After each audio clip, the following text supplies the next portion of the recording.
Renan Santos, no Análises Renais, comentou sobre o caso Daniel Alves e como a indústria do cancelamento destrói a vida de pessoas inocentes. Ah, não, mas a palavra da vítima. Então, pera, então você tem a palavra e ela já é vítima, então toda a palavra dela tem que ser válida e tudo que o outro diga não vale. Vocês viram ali, ontem eu comentei o projeto da Tabata Amaral e hoje tá uma discussão enorme sobre a questão do Daniel Alves. É uma questão complicada a questão do Daniel Alves, porque é aquele tipo de terreno minado que você vai dar uma opinião e você é cancelado por dar uma opinião. Só que, história da minha vida, eu só faço isso, né? Então, foda-se. Então, vamos lá, né? Quando saiu o caso do Daniel Alves, eu evitei ficar dando muitas opiniões. Mas na época parecia meio que consensual, tá? É óbvio, é bem claro que ele estuprou a moça lá na Espanha. E eu conheço muitos casos de falsa acusação de estupro. Sei também o quanto isso destrói a vida do homem. Isso destrói a vida do homem, é absolutamente destruída por isso.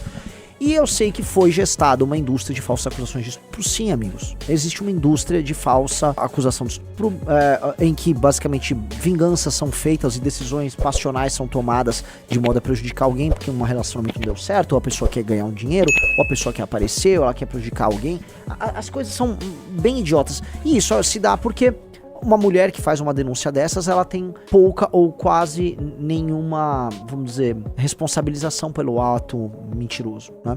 Então a gente começou a ver isso ganhar escala. Teve casos, os casos nos Estados Unidos começaram a ficar óbvios quando houve aquele negócio do Me Too, né? Que aí basicamente virou uma onda e várias acusações mentirosas começaram a rolar, inclusive contra pessoas famosas. Aquele caso daquela atriz gostosa, aquela loira bem gata, Amber Heard, contra aquele Johnny Depp. E aí descobriu que é, uma farsante, vagabunda, filha da puta, né? Aqui no Brasil a gente teve um caso dos mais emblemáticos, foi o caso da Mari Ferrer. O caso da Mari Ferrer, pra mim, é um caso emblemático, né? Porque o cara, ele é absolvido e aí a esquerda ficou culpando ele. Aí depois criaram a lei Mari Ferrer pro juiz, né? Ou seja, a moça foi, assim, a moça agiu da maneira mais sólida possível. Ela inventou uma acusação contra o cara. Ela inventou. Youtubers ficaram atacando elas. E aí, eu lembro que o primeiro vídeo que eu vi mostrando uma versão factível com a realidade foi do cara do Tragicômico. Que é um cara decentíssimo. O rapaz do Tragicômico, do canal Tragicômico, é um cara nota 10. Admiro ele demais. Demais. Ele começou fato, aí você assiste e fala... né? Opa, pera aí, né? Era mentira, né? E ele ganhou, ele foi absolvido, e mesmo absolvido continuaram culpando. Porque há um interesse, e esse é o ponto, há um interesse político, e é curioso porque quem ficou pegando o caso Mari Ferrer e tornando ela uma santa perfeita, você vai olhar, bom, é um interesse político, são grupos políticos que agem de maneira política. Há uma agenda política de grupos feministas, grupos de esquerda, de ficar criando isso, né? E isso tá gerando resultados, tá? A gente vê entre os mais jovens, em várias sociedades na contemporaneidade, especialmente sociedades desenvolvidas, você vê que homem e mulher já não estão se dando, uma coisa, né? E é um medo, porque acabou relações baseadas em confiança. Não existe mais relação baseada em confiança mesmo. E como tudo vira escândalo, e tudo você tem que ficar escandalizado, eu vou dar um exemplo, né? A sensibilidade de um brasileiro hoje, e não tô nem falando dessa questão feminista, a sensibilidade do brasileiro faz com que, se qualquer argentino ou qualquer um faça um insulto racista, você tem que ficar absolutamente abalado e chorar.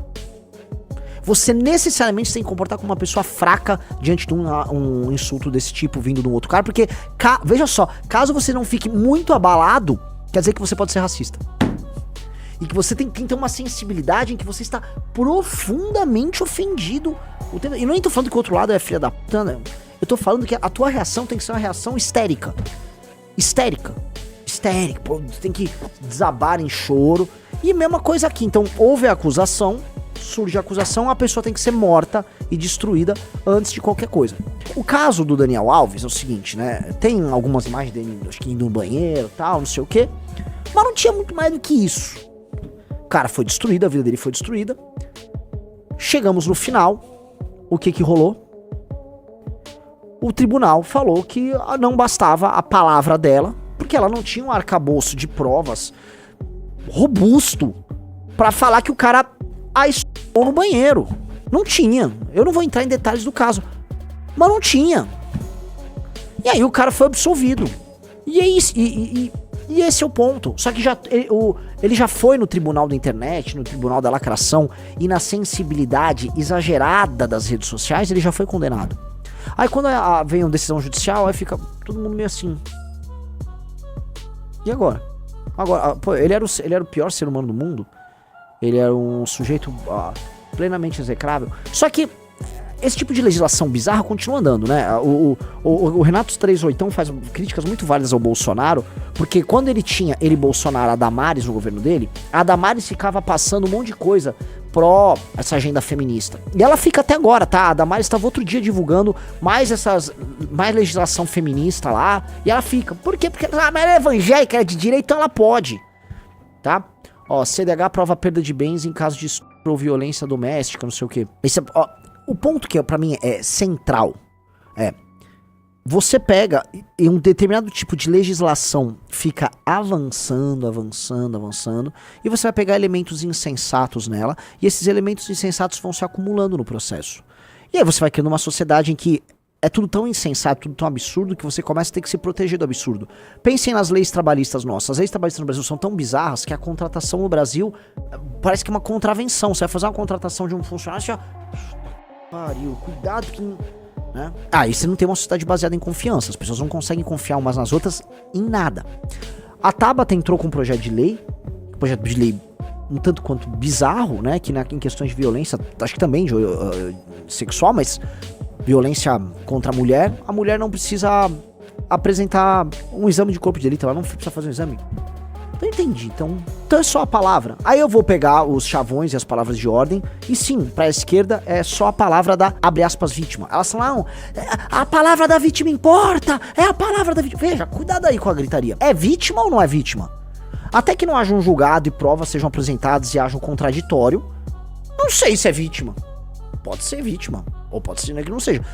Não, é a palavra da vítima. Então, pera, então você tem a palavra e ela já é vítima, então toda a palavra dela tem que ser válida e tudo que o outro diga não vale. Então o sistema acusatório e até a defesa da pessoa não pode existir. Vamos lá, né, galera? Então, é uma agenda de insensatez que tá rolando e a gente tem que tomar cuidado, porque a insensatez procede. Eu vou ter que opinar sobre um tema, não gostaria de opinar, mas vou opinar. Vocês estão vendo o que estão fazendo com o Otávio Mesquita. Gostou desse corte? Comente aqui embaixo. Não se esqueça de deixar o seu like, se inscrever no canal e ativar o sininho para receber todos os vídeos.